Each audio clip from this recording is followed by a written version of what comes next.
আজ প্রিয় যুবক, আল্লাহকে সাক্ষী রেখে চুলের কত ডিজাইন তো বদলাইলা, কিন্তু ইনসাফ যদি থাকে, বিবেক থাকে, কোন ভদ্র বিবেকবান মানুষকে দেখায়ও, তাহলে তোমার সুন্দর লাগে কিনা?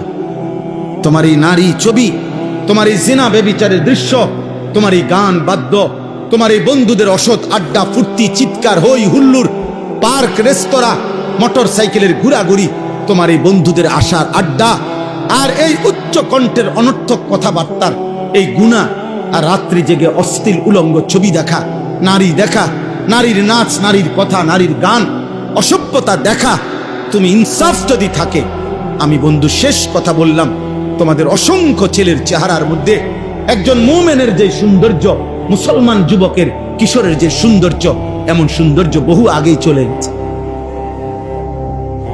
তুমি দেখো, চেহারা অনেক আগেই নষ্ট হয়ে গেছে।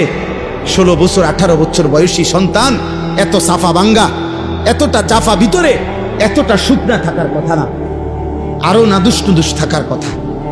কিন্তু গুনাহ, রাত্র জেগে অসভ্যতা, রাত্রি জেগে অশ্লীল দৃশ্য দেখা, হারাম গান বাদ্য, এই সমস্ত বেহুদা কাজের মধ্যে লিপ্ত থাকার কারণে আজ জিন্দেগি শেষ। ইমামে আজম আবু হানিফা বলছেন, সিমাউল আগানি ফিসকুন ওয়াত তালাদ্দুদু বিহা কুফরুন। বাবা, আপনাদেরকে বলি, চায়ের দোকানেও বসে যারা নাটক, সিনেমায় ওই গান আর বাদ্যের আওয়াজ শুনেন, আল্লাহর কসম, ইমামে আজম আবু হানিফা বলছে, গান শোনা প্রকাশ্য পাপ, আর গানের শুনে কেউ যদি মজা পায়, স্বাদ পায়, আহ আহ কি কইল রে, আতলারে, এরকম পাওলারে, ঠ্যাংলারে, এরকম হাতলারে, আছে না এমন মানুষ, এরকম নড়ে চড়ে।